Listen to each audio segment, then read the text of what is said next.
Welcome to the dungeon with Harlan and Andrew.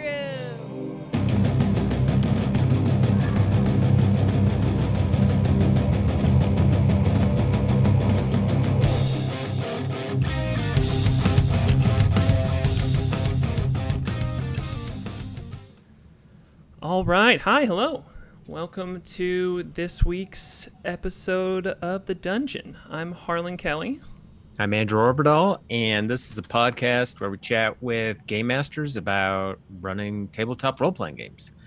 And our special guest this week is Brianna Baca, who came to us referred by a friend of a friend, which is an awesome way for us to meet guests, for sure. So welcome to the show. I love it. Thanks for doing it. Our first nominated game master, too. We've been telling people to nominate someone who runs games. We're like, if you know any cool people that run games, send them our way. And you're the first one. See, it can be done. It can be done. So thank you so much for joining us. I feel so special. Totally. Yeah, thanks for having me. I'm really excited. Right off the bat, what's like your history with tabletop role-playing games?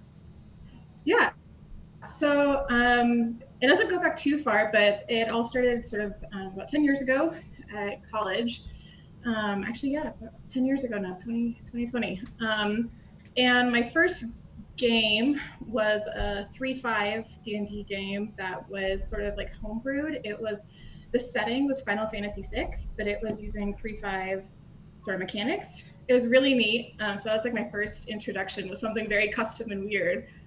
And then when I went to college, I was looking for just things to do because I moved away from home, and I found the CSU up in Fort Collins SciFi and Fantasy Club, and gave them my email, and there was a guess how many dice are in the bucket game, and I ended up getting it right because I guessed 300 because the answer was either 42 because it's the answer to life, universe, and everything, or 300 because of hot Spartans.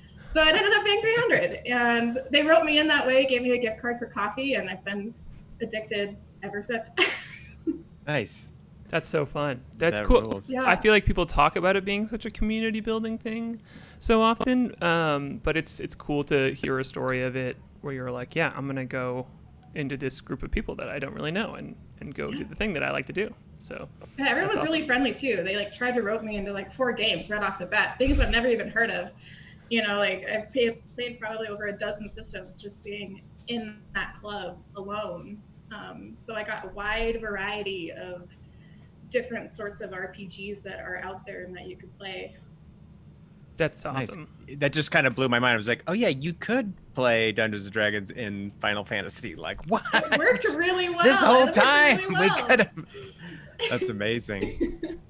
Yeah. That rules. I'm not familiar with Final Fantasy VI. Are there summons and stuff in Final Fantasy VI? Because that would be pretty sweet.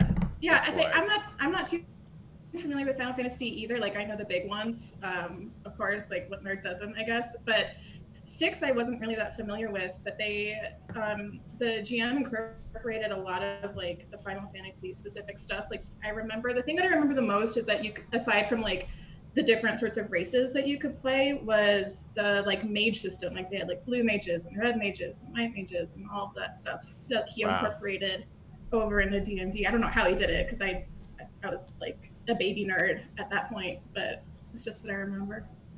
It's so fun having those entry points, and then it's just all of D&D for you, and then you go play other places and you're like, oh, whoa, that and I feel like it always makes you appreciate that first DM more, or see what they were kind of getting away with that they oh, for sure. Yeah I know. The first time I ever played, I played in a homebrew world, and so for so long I just had no idea that there were standard settings or anything like that, because I was just this is how you play, is you just make your own world. That's what you do. Nice. What other games do you run currently or recently?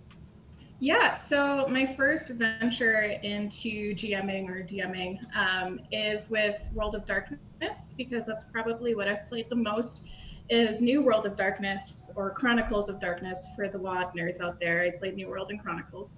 And I actually made a homebrew Changeling game. For those that aren't very familiar with Changeling, it's all of World of Darkness is basically urban fantasy. And sort of like what happens when the supernatural, like vampires and werewolves and the Fae, exist alongside modern, like humans, like modern era. And so I am doing a Changeling game, only I'm setting it, it's set historically in 1880s San Francisco. Ooh. And yeah, the golden age of industry. And I custom made my whole, basically political system. The political system in Changeling is very tied to what abilities your character can have. So it's not just, you can't just change flavor. Like you have to think about, okay, if they're with this faction, they get these access to these 10 different powers or 5 different powers. What mechanically do those look like and why are they flavored like that? And so It took me a really, really long time to do this. Like I had a binder when the second edition of Changeling was still in play testing that I had printed out and put in binders and was like highlighting and tabulating. And my friends called it my Changeling thesis because I was just like basically studying this like it were a thesis. That sounds so fucking cool. It's a lot of fun. It's still going right now. I just had my last session this last Sunday. We run every other week, but nice. Yeah, it's fun. That's awesome. So what drew you to that? Because I'm trying to get into more games right now besides D&D, and it seems like you are very well versed in this. And I think I figured out too is that I really like the magic aspect of it. Like that's something that was quintessential. Like I really want to play a game where people are magic users or just have some sort of ability like this. What drew you to the Changeling, and kind of what have you noticed that takes you to other new games? Yeah, so it was one of the first games that I ended up playing in at the SciFi and Fantasy Club. I think like that day that I went to claim my gift card, somebody was like, yeah, we have the game tonight, come and watch. And I've always really enjoyed the aspect of like hidden fantasy, like the magic is out there, you just can't see it, like it's hidden from you. So it's always been something that I've been interested in. So I was a little girl, I liked fairies and the idea of secret unicorns, and like Harry Potter was my favorite thing ever. And I feel like the World of Darkness setting really hits on that. And Changeling in particular, it just hit that sort of urban fantasy that I like. The Fae, goblin packs, like going into Arcadia and the Hedge and all of these like secret garden type of hidden fantasy things. It really hit what I like to read about, what I like to watch. And so, why wouldn't I like to create my own story in that setting? Yeah, absolutely. That's awesome. Yeah, it's so fun to just find, I think, like the pathways of like, okay, I don't just like this thing, I like this specific subgenre or like approach to this thing. That's awesome. Totally. That rules. I just started working on an urban fantasy game called God's Blood, where people have these like powers granted by gods, but it's set in like modern day because my daughter wanted a game like that where you could like jump 50 feet onto the top of a building or something by like activating these powers in you or something. But yeah, it is pretty fun to explore modern day stuff. I guess in your game it's not quite modern day, but yeah, it's so funny that you say that though, because my next game after Changeling that I'm planning is like a deity's descendant or like god-blooded game. So that's really? I'm planning on running it. No, I'm planning on running it in Mutant Masterminds, because Mutant Masterminds is like the superhero like system. It's so easy. It's a D20. If you're familiar with D&D, it's really easy to jump into because everything is really analogous, but it's a great superhero setting. And I was like, you know what? I want to make something like American Gods meets X-Men. So it's so funny that like we're all having the same ideas at the same time. Amazing. Are you gonna stick with like a specific pantheon of gods, or is it like all huge broad spectrum? Like I just stuck to Greek. Huge. Mine is only Greek gods, and then I figured it could be like expansions of like, okay, now you could do, because the Greek gods were the easiest for me, where it was like, clearly this is like the power associated there. But yeah, I plan on doing huge, like my idea is like basically American Gods were like if an entire people could think it, it became real. Nice. And it kind of like seeped into our world. And so you could have two different players that are like trickster descendants, but one is from Loki and one is from, like Coyote. They can Nice. have like similar power sets, but they have different backgrounds or ancestry, I guess. Yeah. Awesome. It's so funny. That's awesome. Yeah. Yeah. So, and what do you find yourself like drawn to mechanic wise? Like I feel like the flavor you have. I'm already like in my brain being like, ooh, I want to do that and that with just the tiny tidbits of flavor you've been throwing out, which I think is always a good sign when something is inspiring you. But like, do you have a lot of mechanical things that you're drawn to, or just like, I don't know, suggestions for ways of approaching different mechanics? So the reason why I like World of Darkness so much is because it's really simple mechanically. And so if mechanics and character creation are simple, I find it's really easy to jump into and run. So the pool, rolling the pool of dice based off of your attributes or whatever skills you have, and then, in World of Darkness, 8, 9s, and 10s are successes. And you either succeed, you don't succeed, or you exceptionally succeed. Like, it's really that simple. I found that was most approachable for me, but I mean, I have seen some weird mechanics that have been really interesting, that I think people who like more realistic, I guess, or more, I don't know, nitty gritty mechanics, like Eclipse Phase, for example, is like, the mechanics in Eclipse Phase are insane, but I think they highlight really well what it's like to be like a master in something and have lots of general knowledge in something. But I don't know. I really like the sort of roll your pool, and then you have successes based on that pool or failures based on that pool. Yeah, that's cool. That's awesome. Yeah, just different ways to play, different ways to determine fate. I like it a lot. That's cool. Mm-hmm. That's awesome. Yeah, I've never played World of Darkness. I'm totally unfamiliar with it. Does it just use 1d10? No, so you roll a pool of d10. So yeah, it is a d10 based system. And let's say you were wanting to hack into something. So I would call for like an intelligence and computers check. So if your intelligence were, say, 3, everything is 1 to 5. You can have a 1 dot in something, you can have 5 dots in something. Your intelligence were 3, and your computers, let's say you're really good at computers, was like also a 3. You take that combined pool of 6 and then roll 6d10, and whatever d10s show an 8, a 9, or a 10 are your successes. 1s through 7s are failures. Dang. And successes of 1 to 4 are regular successes, so that just means you succeed. And then anything 5 and beyond is an exceptional success. Nice. Wow.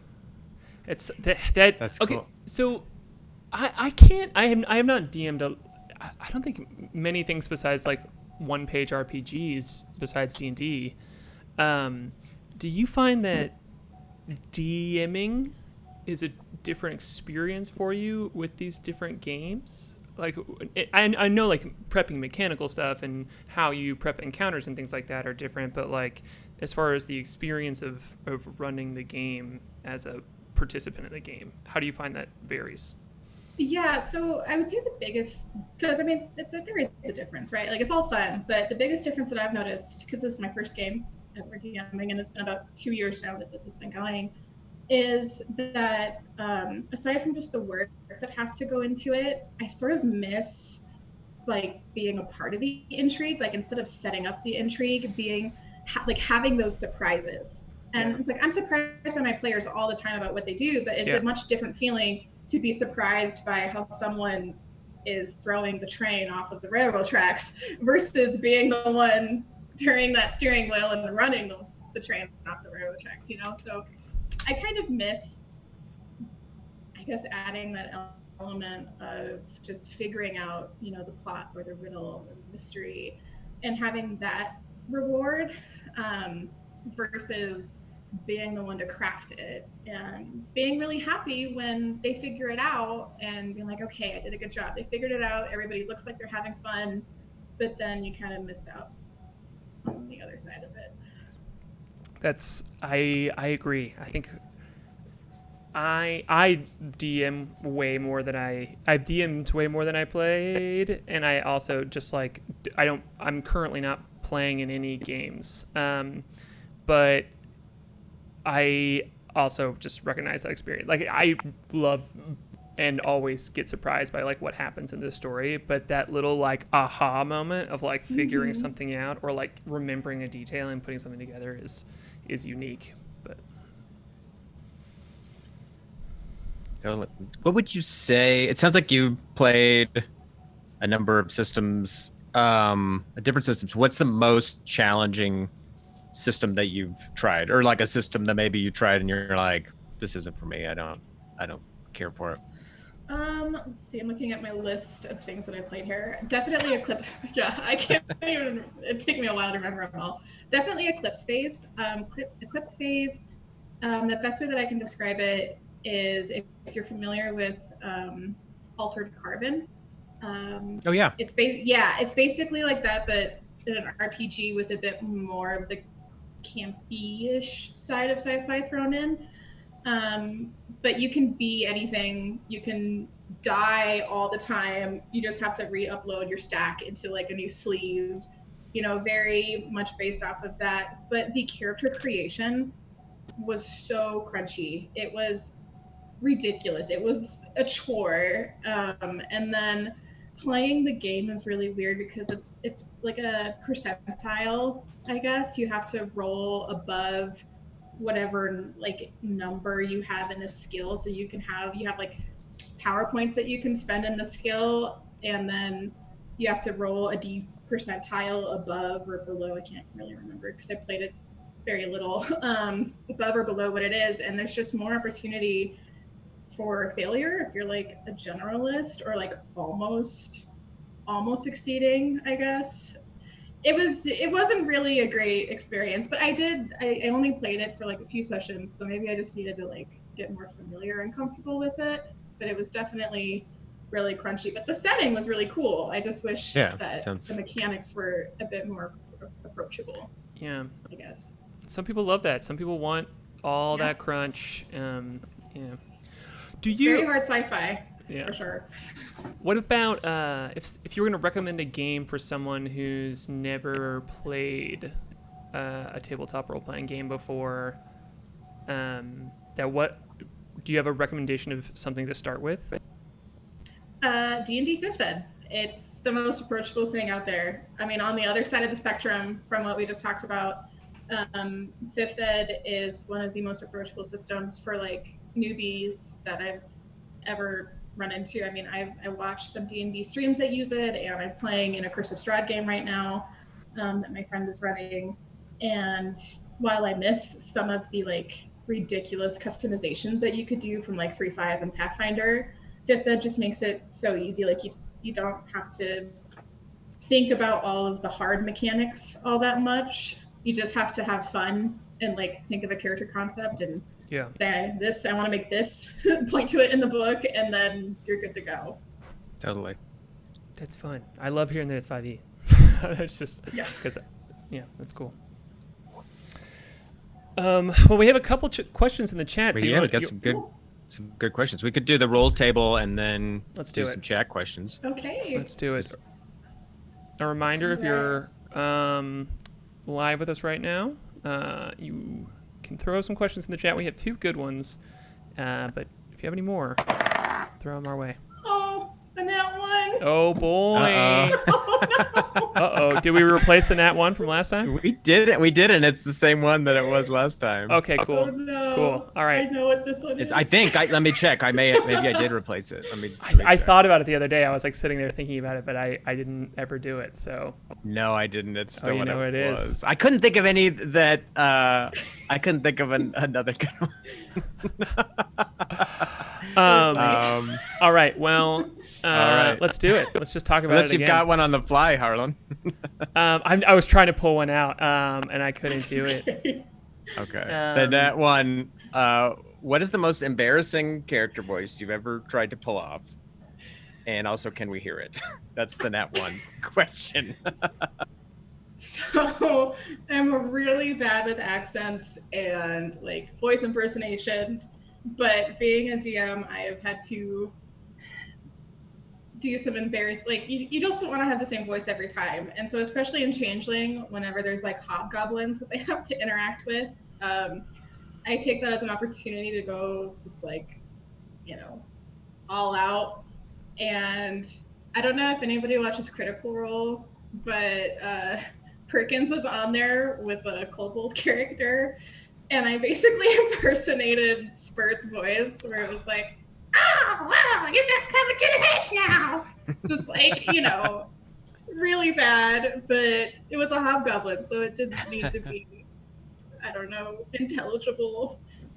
But that was probably the worst. Is I was like, oh, I know a really good like small goblinoid creature voice. I love being able to rip off stuff that out. Like there's like the Matt Colville line that's like take the shit you like and put it in your game, and I just really believe in that. So that's fun that you went for that. But also that character is ridiculous, so I can imagine that kind of like coming out of nowhere to being. I haven't heard that character. Oh, it's the most beautiful drop-in NPC guest character I've ever seen. It's just so clean, wonderful. So egoless. It's beautiful.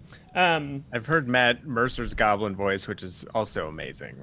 Oh my He god, really is going for it with his a couple of his. goblins. I'm laughing so hard I can't breathe sometimes. Yeah. It's ridiculous. Just to pitch it on the embarrassment here, I've a thing I've started doing because I'm, we're streaming this game and we have reoccurring characters, is like with when we did in our Monday stream game, we had a monster pop up that I had a lot of like drive to do a specific voice for. I didn't want it to just be like a deep, like I'm a big old monster deep voice. And I have started just like narrating things I'm doing around the apartment while I'm trying to work on this voice and like work it out when I have specific ones.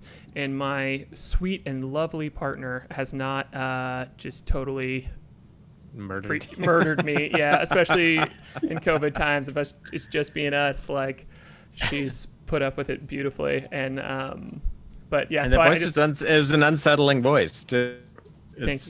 But I catch myself like getting stuck in it a little bit and just being like, I'm doing the laundry again. Like, it's, boy. It's so annoying. I love it. Wait, somebody asked a good question though, as like a suggestion for a Nat one question that I want to ask. Do you all have any good stories about a time where you can think of a Nat 1 happening and being like really great, or just a good story around it? I had a good one recently where I like when a Nat 1 seems like the dice fully know what's going on in the game, and they're like, we will not even leave this open to interpretation. This is what should happen. I ran a one shot recently, and one of the players at the end of the fight, the enemy pirates, they wanted to surrender. They wanted to surrender, and this guy's character, he just had this bloodlust. He's like, I'm gonna kill them all. I'm gonna murder them all. And so he was like running around the ship, murdering these pirates who just wanted to surrender. Kind of a mean, shitty thing to do. And we were playing in Spelljammer, so the other ship, he kicked in the door to where that Spelljammer was at his helmet. He's like, I kill him. He didn't even stop to ask, like, how does this technology work? What's going to happen to the ship when I kill this dude? He didn't ask anything. He just murdered this guy who was like, no, please, and just like chopped him with his sword. And so I was like, okay, now that ship is falling out into space. Like, you are now in a dead ship that is falling away from your ship. And so he was trying to escape and like running across the deck, and his crewmates threw him a rope. And I gave him a roll to try to catch the rope, and natural one, critical fail. Like the most perfect time to and he just goes down screaming. Just one of those like brutal, like there's no there's no way to fudge it or twist it or anything. Yeah. It's just or even like fun. you get that moment too where you get to tell the story of the failure too. It's not just like it doesn't work. It's like no, it goes bad. Yeah. So good. So that one popped out. Do either of you have any good Nat ones? I'm scrolling up looking for some of the other questions. Yeah, I failed a this isn't a nat 1, but it was the dice kind of like turning on me and I like telling the story for me a little bit, but I was inside the stomach of a Tarrasque and it was not in the one shot we played, Andrew. And you've been in the stomach of more than one Tarrasque? I have. And that's an amazing claim to fame. I should not have survived because I used like my highest level spell to try and do enough damage to get myself out, and I knew that I had to roll super high on the damage dice, and I rolled really high but not quite there, and it was just like this big dramatic moment, and the DM kicked me out anyway, and I was kind of like upset. I was like I didn't get it. I wanted to lose. I lost. Let me die. Character suffering. Yeah. So I like failure. It's as interesting as success in D&D. Yeah. Absolutely. Yeah. I don't know if I could remember like a true like Nat 1 experience. Like I have them, right? But they happen a lot. Yeah. But the most recent time is actually during our Curse of Strahd game. So I'm playing a Bloodhunter Barbarian Tiefling.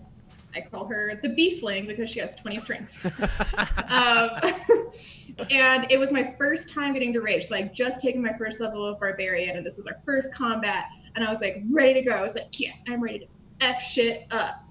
And so I go into my rage, and I make it all dramatic. I'm like, I would like to rage. Right. And I roll 1 on initiative. So I'm going last because my dex is like a +1. And they kill everything before it gets to me. And I am so mad. I'm like, I only have 2 rages today, you guys, and I spent one of them. I was so mad. And it's like, yeah, it was the most like this frustrating thing where you're like waiting, you're like, yeah, I'm ready to go. I'm gonna like throw out so much damage and they can't hurt me because I'm like resistant to everything, and then it just like bodies on the ground. Yeah, there's so many cinematically times. Pretty funny. Yeah. And then just nothing. That's you're just like ready to go. You're like, where do I kill? Yeah, it was super frustrating. That's good player advice though. Like when you get stuck in those turns where you just literally can't do anything and just like nothing happens, just lean into that RP. That's great. Yeah, totally. I had her like rage punch a wall or something, and then like get really mad about it and kick some dead bodies anyway. But she was just she was as mad as I was. I love it. We do have a question from Uncle Brenner. How do you like to determine loot? And will you add or customize things like if a player's looking for something specific? Yeah, so I haven't really run a D&D game where they encounter a lot of loot, but in my Changeling game, there are like magical items. They're called tokens that people can find or make. And I like just sort of sprinkling them around. I make my game very sort of, we made the joke the other day, CSI Changeling. I have a lot of intrigue into my game because I feel like combat is probably my weakest area as a GM. So I tend to create a lot of like intrigue and mysteries and Sherlock Holmes and all of that stuff. And so I sprinkle all of these interesting items around. And you know, if they find it and they have justification for keeping it, I usually won't make them spend the XP on it to keep it, because in World of Darkness, tokens and things like that are merits that you can buy. They're like special things that you actually spend XP on to buy. But if it comes up naturally in story, you know, I'm not going to force them to spend their XP in a certain way as sort of punishment for engaging with the story, because that's XP that they could be spending on making their character cooler, right? Yeah. It's not like money in D&D where you can get gold and that is separate from your XP or your leveling. And so that's kind of how I roll with it in World of Darkness, is if they go and look for it on their own, like they go to like the Goblin Market, or they want to buy just like a mundane weapon, then yes, go and spend your XP on it. That's your thing. But if it comes up as a part of story, or I like throw it in front of them as like a story hook, I'm not going to punish them for grabbing onto my story hook.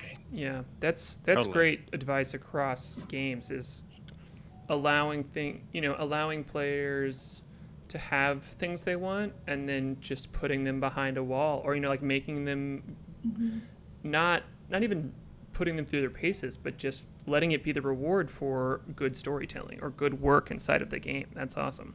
Yeah. Totally. Let's sneak in one more question from Chad. This is a good question. I think this question might be on our roll table, but no one has rolled it yet. Good question for both of you. How do you deal with problematic players, if you've even had any experience with that? Any strategies for that? Or even, I would say problematic, but I would even add like conflicting personalities. Like I've definitely ran into that, where it's like, this person likes to play role-playing games this way, and this person likes to play role-playing games this way. Yeah. And they are not really meshing at all. And so I was just curious what strategies you two might have. Yeah. So like I said, my introduction to gaming was with the club. And so with that, you learned a lot of mediation practices, because if it's a part of the college, you can't be exclusionary. Like you can't be like, well, I don't like Joe, so kick him out. He's not welcome at my table. Like you can't do that. Like you can have hard caps as to how many players you can have in a game. And so like there's that. But if you have room and somebody wanted in your game, you had to let them in, because it's a school activity. It's a school function. That's so interesting. Yeah, and so we had to work with people who weren't getting along and do basically like mediation for them, and be like, look, you obviously aren't getting along. Is it worth it for you to be in this game? Is it worth it for you to be in this game? And if so, then you need to, grow up and behave and act like you like each other for a few hours, once a week, twice, or every other week. And if you can't do that, then, you're going to cause problems for everybody else here, and we're going to have to find you a different game anyway. And so it was kind of like, I don't know, like playing counselor almost to grown-up nerds. And then once we stepped away from game, it became easier, because you just kind of got your friends in your group with you. And so you knew how to talk to people. But there's definitely been times when people had concepts that didn't mesh. Yeah. Where it was like, ooh, like what is going to happen? Like, are they going to be mad? Are they going to be mad? And the best thing that I got is just be honest, bring the communication to the table, respect each other. And usually you can come to an understanding, but I don't know. I haven't had too many horror stories like that outside of the club. Yeah, I mean, that's such a good point. I think not everybody is, I when I first moved to Denver, played in some meetup games, and it's such a different experience than getting your friends together specifically for exactly what you're talking about. And I think that, but even inside of friends tables, exactly like you were saying, there's just smaller differences too, in either gameplay or just like what a person wants from that evening hanging out, of like the level of engagement or things like that. And two things I've tried to do is, one, just kind of make it super clear what kind of session it's going to be. Like, are we doing a fight? Are we doing a bunch of fights tonight? We've done a bunch of RP for a while. Okay, we're going to do a boss, like a big fight. Or the other way around too. Like, okay, we did a big fight. Now you're just going to hang out in town a little bit because this player kind of likes to do this thing more. Yeah. Or whatever. Like, just making those, so there's not like a push and pull. It's more of like, okay, we're doing this. Now we're going to do this. And I think sorry. No, go ahead. I think the issue that I ran into the most, as far as like the club goes, is people overstepping like tone boundaries, and not really understanding what is a trigger for someone. And just having been in that sort of scenario at club, something that I've adopted into my game, so I don't have that problem, because that is a big issue, right? You do not want to make anybody at your table uncomfortable. And if anybody is doing that, you have to be very clear about it. Yes. That's not okay. And then, of course, comfort the person who had that experience and say, that's not something that I want happening to you.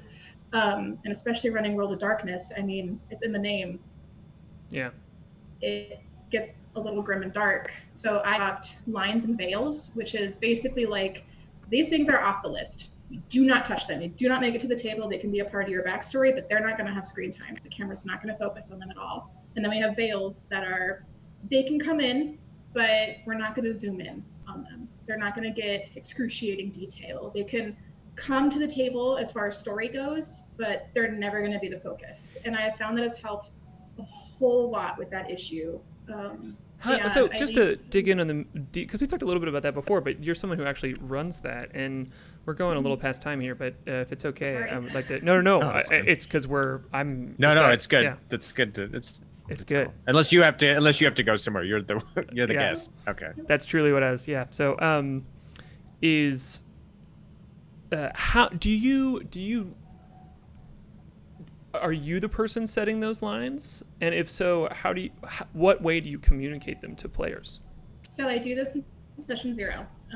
And sometimes I put my own lines and veils up there because I'm just as much a participant in the game as anybody else. Totally. And so in session 0, when we're doing character creation and basically I'm telling them what the game is going to be like or asking them what they want to see in the game, we talk about it. And I say, if you don't feel comfortable saying out loud what your line or your veil is, what basically your red and your yellow light are, then message me anonymous. Like you can message me and I'll put it up on the board. And it's actually like a little whiteboard that I keep in the living room where we game, and it's just up there always so everybody can see it. And if they think they're going to overstep a boundary, all they have to do is glance at the board and see if it's there or not. Cool. That's such a just kind of helpful. Not one-on-one engagement, but still very clearly posted. So it's this social contract that's there without doing the direct talk about it. That's awesome. That's really cool. Yeah, I think I have an issue a lot of times, having that empathy of because it's oh yeah, well, I could see that X, Y, and Z would be triggering, but there's so many other things that I think I don't really factor in that I would, I'll just throw in a game. And it's you don't know every person's background and personal situation with everything. And so I think a lot of times I don't do those session 0, here's what to do if you're uncomfortable or anything. I'm just people will tell me if they're uncomfortable, but it's maybe, or maybe they won't. Maybe they'll be uncomfortable and not be having the most fun in the game that they could. It doesn't take very much time to do a session 0. Even though you shouldn't, people feel guilty about, saying when they're not having fun, and it's that's what this is for, is having fun. And Truly. If something is upsetting you, that's not the point of this. And if I can't make a game that's exciting and intriguing and fun to be in without those elements, well, then I'm not a very good storyteller. If I need to rely on those for drama, I can get a little bit more creative than that. That's awesome. That's such a good way of saying that. I super agree with that. That's awesome. So do it, everyone. Ask your players. Ask your players what they're comfortable with. Give them the opportunity to talk to you about what they are comfortable with at the table and aren't comfortable with at the table. This is DM chat. We're talking about running games. Take that away with you. Go and do it. Mm-hmm. There's so many technologies out there you could try too. There's the X card, which I recently learned about, which is just a card with an X that you put on the table, and a player just taps it if they're not cool with what's happening. And they use that in a lot of horror games, I guess. Or you can just say, I'd like to fade out on this. There's so many techniques that you can do that are subtle and doesn't really mess with the flow of the game or anything. So just setting something like that up, it's not that hard. Because it's just not a problem. I need to go back and do that in some of my games. I think that's why I like having it on the wall for everybody to see, because it doesn't, then the responsibility of, comfort isn't just on the person who would experience the discomfort. it's sort of everybody's responsibility at that point. If you can see clearly like what somebody's already said they're not comfortable with, then you have to also have that agency in saying, okay, I know because I can see there that this, person A is not okay with that. I shouldn't even touch it. And then it prevents rather than stopping mid or dealing with it after the fact. It's just completely preventative. Yeah. It's in that kind of like collective consciousness of how you're building, how all of you were building the game together. That's so smart. I feel like inspired by this. I'm like trying to like going through in my head like, okay, how do I want to do this for all of these different games? Like that's great. Yeah. Well, great. This has been a great chat. Thanks for sticking with this, people watching live. Anything else? Anything you want to shout out or mention? Anything? I don't know. Just be nerdy and understand that we're all people. I guess I don't have any. I don't stream my game. I don't have anything to plug. Just be nice to each other. Yeah. No. Cool. I feel like you did lots of plugs for just in how you're talking about your game. That's awesome. Yeah, totally. Great stuff. And if you're hearing this on podcast form, we stream this live every Thursday at 4:30 Pacific. And if you're watching this on YouTube or live, you can check it out on podcast form as well. Yeah, and we also, Andrew and I are in a game that is streamed every Monday at 7 o'clock Pacific time on our Twitch channel. So if you are Spelljammer action. Yeah, if you're looking for a live play D&D game, we run a Spelljammer game, which you can come check out on Mondays. So that's it. Awesome. That's what we got. All right, we'll see y'all next week. Yeah, thanks so much Don't forget to tip your DM. Yeah, don't forget to tip your DM. Perfect. All right. Thanks Thanks so much, Brianna. me.